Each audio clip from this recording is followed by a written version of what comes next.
வணக்கம். 2026 எப்படி இருக்குன்னு எல்லா ராசிக்குமே கியூரியாசிட்டி இருக்கும். இன்னைக்கு நம்ம பார்க்கிறது துலாம் ராசிக்கு எப்படி இருக்கும்னு ஒரு சுருக்கமான வீடியோவா பார்க்க போறோம். இந்த வருடம் பிறக்கும் பொழுது உங்களோட ராசிக்கு 5ஆம் இடத்துல ராகு, உங்களோட ராசிக்கு 6ஆம் இடத்துல அதாவது மீன ராசியில சனி, உங்க ராசிக்கு 9ஆம் இடம் அப்படின்னு சொல்லக்கூடிய மிதுன ராசியில குரு ஜூன் 1ஆம் தேதி 10ஆம் இடமான கடக ராசிக்கு வந்து குரு உச்சம் பெற போறார். உங்களோட ராசிக்கு 11ஆம் இடம் அப்படின்னு சொல்லக்கூடிய சிம்ம ராசியில கேது இருக்கும்போது இந்த வருடம் பிறக்கிறது. உங்களுக்கு 9ஆம் இடத்துல குரு இருந்தா அது பெரிய அளவிலான வெற்றியை தரும். எவ்வளவு பெரிய சிக்கலையும் ஈஸியா சரி செய்யறதுக்கு உங்களுக்கு அதற்கான ஐடியா கிடைக்கிறது அப்படிங்கிறது 9ல குரு இருக்கும்போது. நிறைய பேர் ஓடினவனுக்கு 9ல குருன்னு சொல்லுவாங்க. ஓடினவனுக்குன்னா அதாவது பிரச்சனையை சரி செய்து கொண்டு ஓடியவன், சிக்கலை சரி செய்து கொண்டவன்.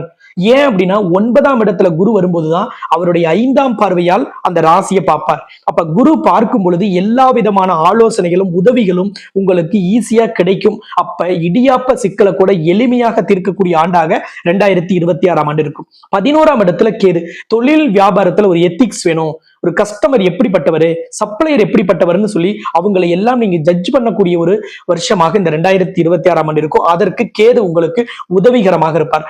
எந்த ஒரு தொழில் செஞ்சாலும் வியாபாரம் செஞ்சாலும் நமக்குன்னு ஒரு கொள்கை, நமக்குன்னு ஒரு தனித்துவத்தை உருவாக்கணும். எல்லாரும் செய்யறதே செஞ்சு எல்லாரும் அரைக்கிறமாவே அரைச்சு ஒரு பிரயோஜனம் இல்லை. இன்னைக்கு இன்னோவேஷன் வேணும், இன்னைக்கு ஏதாவது ஒரு புதுமையை நம்ம பிசினஸ்ல பண்ணணும் அப்படிங்கிற அந்த எண்ணத்தை நடைமுறைப்படுத்தும் ஆண்டாக இந்த 2026ஆம் ஆண்டு இருக்கும். அது தொழிலா இருக்கலாம், வியாபாரமா இருக்கலாம், இல்ல நீங்க வேலையில் இருந்தாலும் அதுல உங்களோட தனித்திறமையை நீங்கள் வெளியில் காமிக்கக்கூடிய ஒரு அற்புத ஆண்டாக இருக்க போகுது. அதே போல உங்களோட ராசிக்கு 2ஆம் இடத்திற்கு குரு பார்வை கிடைக்க போகுது ஜூன் 1ஆம் தேதியிலிருந்து. அப்ப உறுதியாக உங்க குடும்பத்தில் சுப நிகழ்ச்சி நடக்கும், உங்களுக்கு சுப நிகழ்ச்சி கிடைக்கும், புதுசா தொழில் தொடங்குற எண்ணம் நடக்கும், வெளிநாட்டு வேலைக்கு முயற்சி செய்வர்களுக்கு அதுக்கான பலன் கிடைக்கும். அதே மாதிரி 5ல ராகு இருந்தா கண்டிப்பாக குழந்தை பாக்கியம் கிடைக்கும். அதுல குறிப்பாக 5ஆம் இடத்தில் ராகு இருக்கும் பொழுது ஆண் குழந்தை பாக்கியம் கிடைக்கும். அருமையான காலகட்டமா இருக்கும். 6ஆம் இடத்துல சனி, எதிரிகள் ஒளிந்து போவார்கள், போட்டியாளர்களை எளிதில் சமாளிக்கலாம், கடன் முழுவதும் நீங்கும்.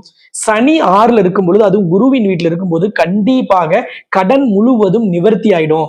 2025-24 என்ன கடனால வேதனைப்பட்டீங்களோ, கடன் குறையிலன்னு நீங்க கண்ணீரோட இருந்தீங்களோ, கண்டிப்பாக நீங்க இப்பவே சொல்லிடலாம் யாருக்கிட்டையுமே 2026 டிசம்பர்ல எனக்கு கடன் இருக்காதுன்னு. அந்த மாதிரி ஒரு அருமையான வாய்ப்பு கிடைக்கும். அப்ப தொழில் வியாபாரத்துல வராக்கடன் இருந்தா அதுவும் வந்துடும்.